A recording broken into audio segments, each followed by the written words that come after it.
All right, lovely people, thank you for joining me for tonight's live podcast episode recording of the Daily Dose. I'm about to start recording properly, but I'm not really recording. But I just thought I might greet you. First off, I'm gonna answer your questions. Some of you guys send me questions. Some of them are hilarious, so I'm gonna answer them on this podcast first. So here we go. 3, 2, 1. Good evening, ladies and gentlemen, and welcome to another episode of the Daily Dose with your favorite comedian and doctor, Suhail Essa. Today's episode, we're going to be discussing treatment for COVID-19. I don't know if you guys were watching.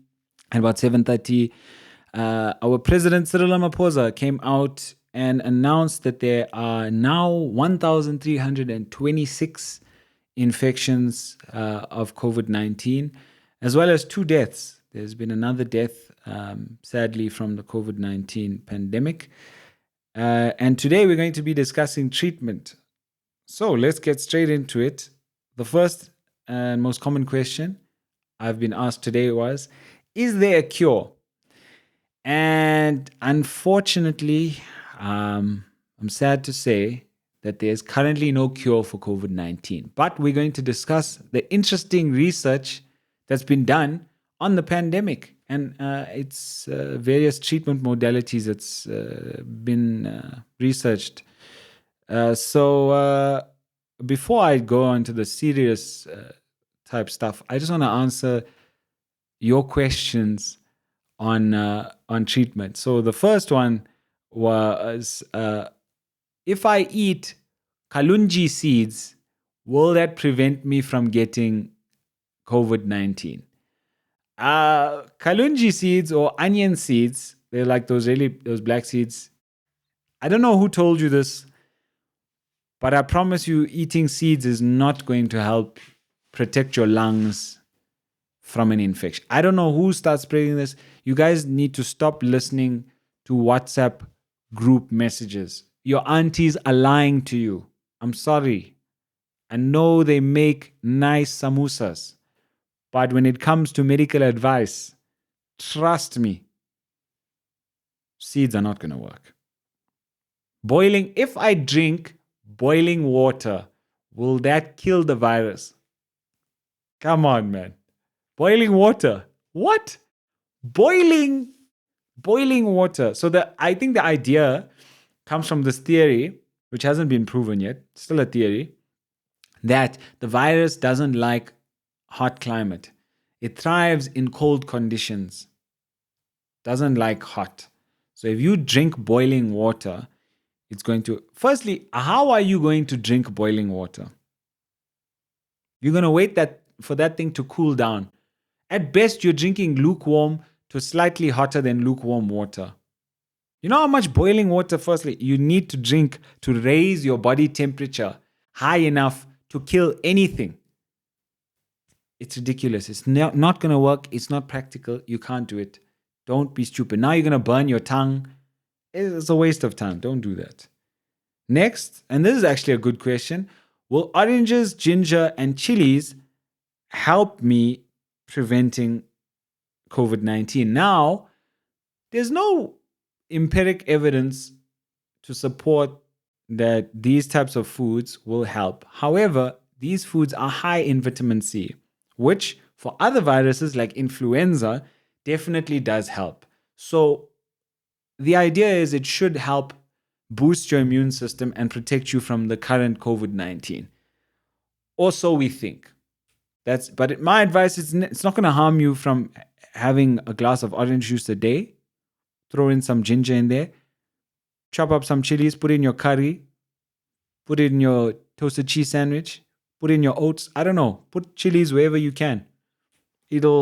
Should help you.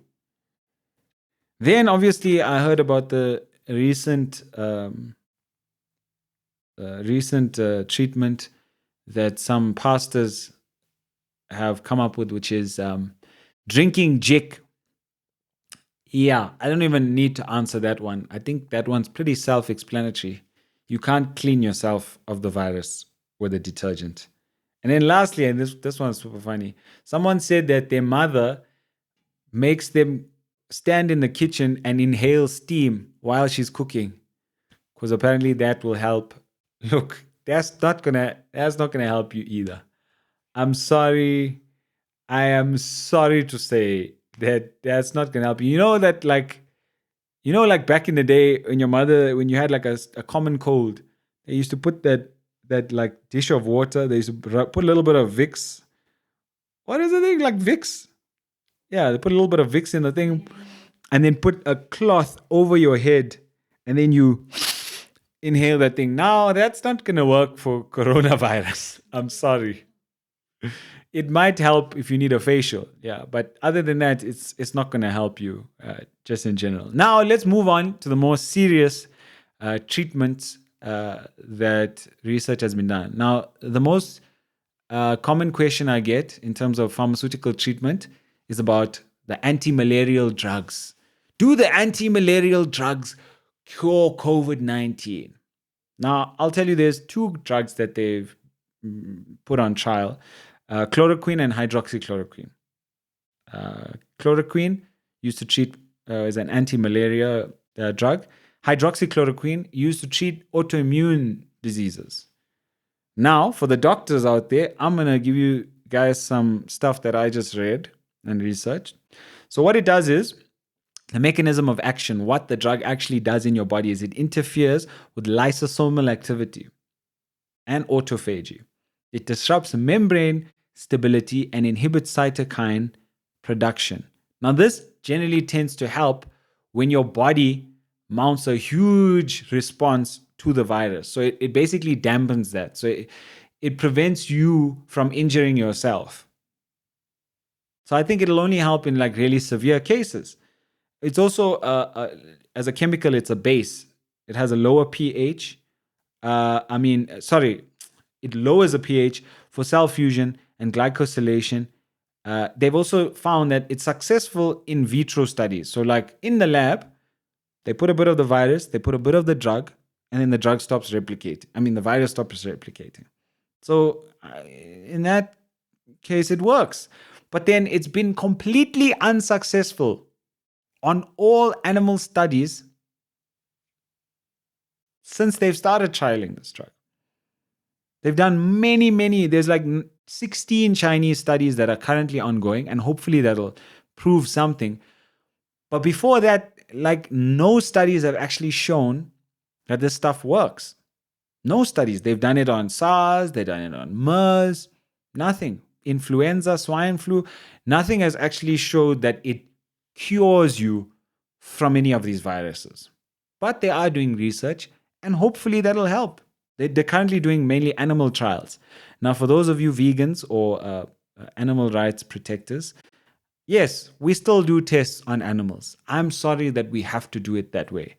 If you prefer, you can turn yourself in, or maybe one of your long lost cousins, aunties, someone can come through and take the place of one of these animals who are giving their life so that we can live better ones.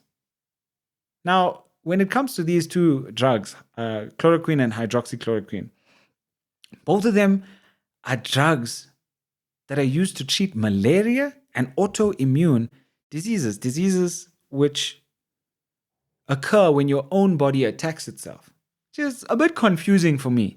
A drug for malaria and autoimmune to treat a virus? That's confusing. That's like taking a world champion squash player and arranging for a tennis match with Roger Federer. Yes, he knows how to use a racket, but come on, it's Roger Federer. Let's be serious. He's going to lose. This is like PSL versus English Premier League. It's like taking Chippa United to play against Manchester United. You know you're going to lose. But I'm rooting for Chippa United. I hope they win.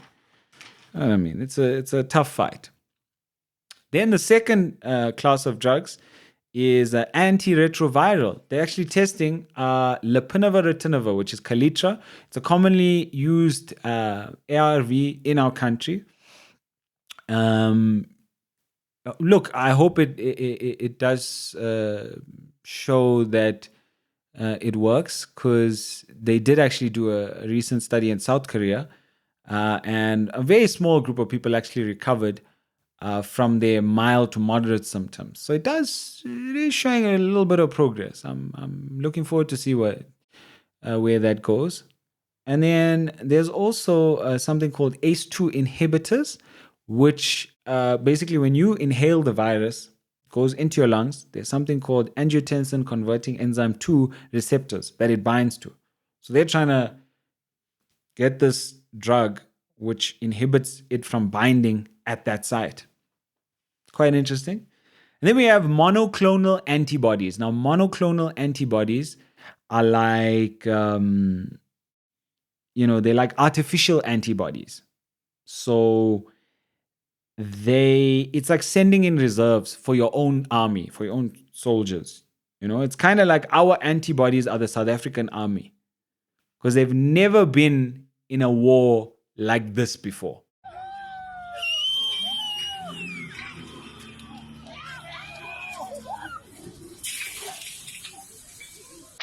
Never. They don't know who to attack, where to attack, how to attack. They don't even know how to drive their tanks. So then you send in these artificial antibodies, and suddenly you've restored faith in the army. They know who to attack, where to attack, what time to attack. They can drive their tanks properly. They're not parking them in fences. It's a good time. It's great. So that treatment is looking very, very promising. And I'm looking forward to seeing what comes of that.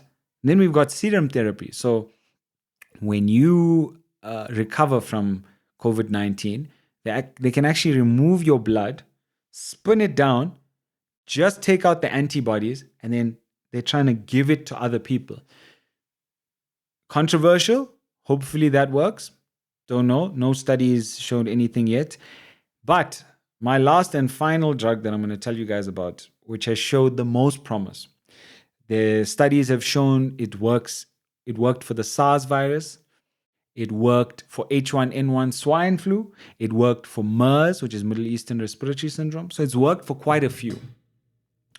And that is remdesivir. It's quite complicated to understand, but let me just try and explain it to you in a simpler way, okay? So it's a nucleoside analog that mimics adenosine. Adenosine is part of the gene structure of the virus. The virus has 4 main genetic pieces. One of them is adenosine, one is uracil, one is cytosine, one is guanine. So these 4 make up.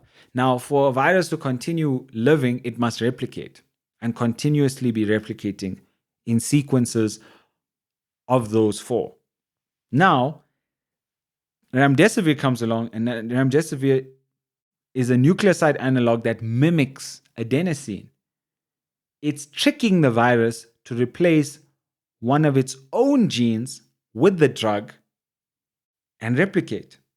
And once it's replicated, it cannot replicate any further because the drug blocks it from doing so. Let me put it to you this way. Imagine you're the virus and you go out one night having a good time. You spot 4 girls. Yeah. Their names are guanine, cytosine, uracil, and lastly, adenosine. Now, you want to replicate with guanine, cytosine, and uracil. They're hot, not adenosine. Adenosine kind of looks like she's your type, but she's got 1 tooth missing. She's squint. Her breath smells like knick-knack cheese. It's not really your type. But you shoot your shot anyway. You go up to the group and you ask, can I replicate with just 3 of you? And then adenosine butts in. No. If you want to replicate with one of us, you've got to replicate with all of us. And you, being the virus that you are, you replicate. And then, bam, You find out adenosine is your first cousin, the whole family finds out, no more replication for you. The virus stops. That's basically how remdesivir works. It's an antiviral. That's how it works in a probably less complicated way than I explained, but you get the picture, right? It's tricky.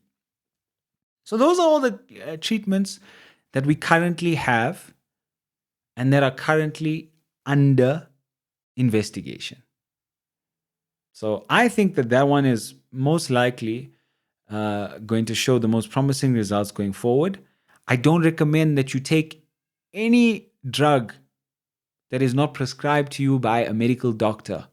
Don't start popping pills for fun. Don't start taking malaria drugs and autoimmune stabilizers. Like, don't do all of that. Don't start. Like, a guy in America died from overdosing on that drug after Donald Trump made an announcement that it cures or prevents from COVID-19.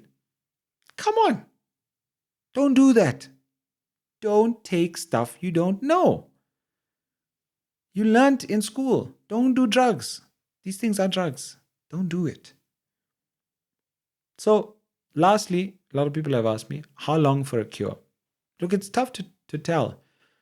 Hopefully, in 3 to 6 months, we could see drugs being developed that could at least treat the symptoms of COVID-19. Maybe not the whole virus or stop it, but we could see in the next 3 to 6 months some promising studies coming out and drugs being approved for the treatment of most of these symptoms.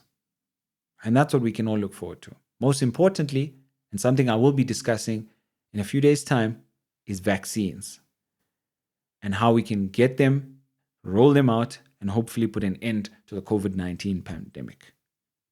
So, thank you guys for listening. I hope you guys enjoyed this episode. I hope I kept it lighthearted and informative so that you have a better understanding and knowledge of the treatment for COVID-19 currently. If you guys want any of the studies that I've quoted or what I've looked at, please drop me a message. I'll be happy to send you the links you guys can read. Thank you all for tuning in to this episode of The Daily Dose with Dr. Suhail Essa. Take care, peace, love, salams.